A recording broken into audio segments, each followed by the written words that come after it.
Miss Johnson's friends. It has been a long time since I've gotten to talk to y'all or teach y'all, so I figured, how about I make a video for you to watch? So today, I was gonna read you a book called Grandma's Gumbo. But before we do that, how about we do our Rams chant that we did every single morning at school? So I want you to do it with me, okay? Remember, R is for respect. Yeah, that's right, respect her, respect him to my left and right. A is for always, always, always follow directions with all your might. M is for make smart choices every day. S is for safety at school and at play.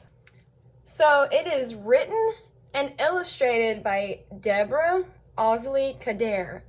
Now, what does the author of a story do? Do you remember? Remember, give yourself some think time. If you want, you can blow your answer in your hand and raise it in the air. The author writes the words, okay? What does the illustrator do? If the author writes the words, what do you think the illustrator does? I'll give you a hint.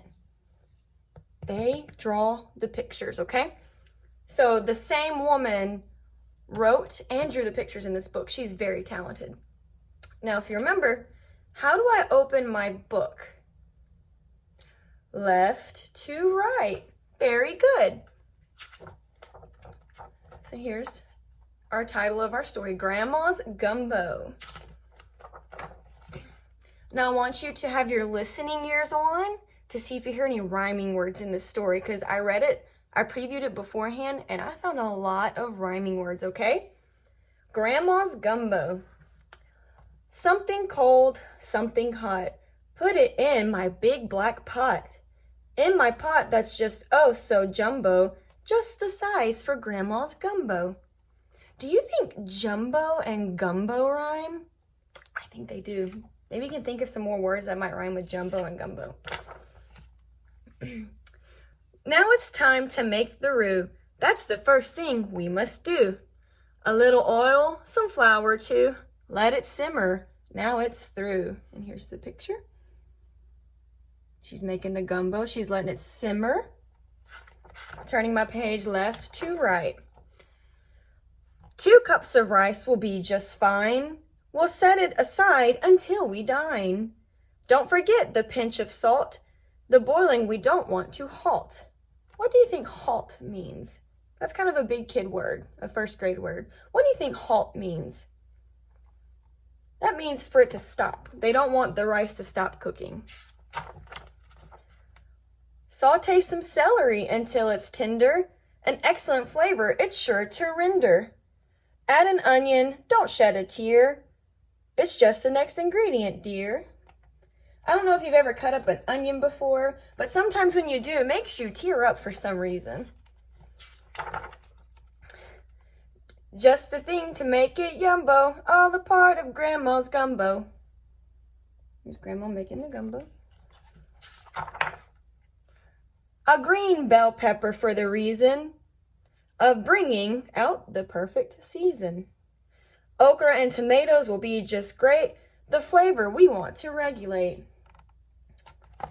There's a bell pepper. These come in different colors. You might see a yellow bell pepper or a red or a orange one. Now tomatoes, we usually don't put tomatoes in our gumbo down here. Some people do though. Just the thing to make it yumbo, all a part of Grandma's Gumbo. Do you think that's Grandma right there? Or do you think that might be her granddaughter? I think it might be her granddaughter because she has light hair. And remember, the grandma, she kind of had, if I can find her, she had gray hair like that. Jumbo shrimp, the seafood creature, add some to this Creole feature. In go oysters by the bunch, they'll give the dish an extra punch. There's the oysters and the shrimp. I think she might be making a seafood gumbo. There are all kinds of different gumbos. Just the thing to make it yumbo, all a part of Grandma's Gumbo.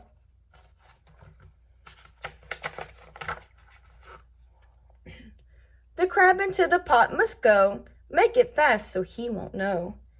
Then come green onions, chopped just right. Add some garlic, a cook's delight. Here's the picture. And some seafood to the gumbo. Just the thing to make it yumbo, all a part of Grandma's gumbo. Try and say it with me next time we come across that phrase, okay? Toss some parsley in the mix to help it make sure the flavor kicks. Shake in some hot sauce, don't be shy. It'll be so good, you'll want to cry. There's that hot sauce. Remember when we read the story about the alligator, Petit Rouge, and he had some of that hot sauce, and it made his face red and steam come out of his ears? I think if he ate that gumbo, he might react like that again. Come and get it while it's hot. Scoop it right out of the pot. Top it off with a dash of filet. Ooh, ya is what we'll all say. She's sharing gumbo. That's a kind green action, isn't it? A green choice to share. Just the thing to make it yumbo, all a part of Grandma's gumbo. Up the end. Grandma's gumbo. Now, do any of your grandparents make gumbo like this, or your parents? Do you put all that seafood in it, or do you put chicken and sausage? Gumbo is very yummy. I'm glad we read this story. I wish I could read it to you in person. I really miss y'all, but I really hope very soon we'll all be back together. I don't know what else to say. I can cut that out though. So I hope you enjoyed our story. I might try another one again next time. I actually have a book right here called 10 Red Apples. So maybe next time I'll read that one. But I really hope I get to read to y'all again in person because I really miss y'all. It's been a strange time, but we're all going to be okay. Make sure you are scrubbing your hands all over. Get your thumbs, get in between your fingers, get your palms, even your wrists, because we need to stay super healthy.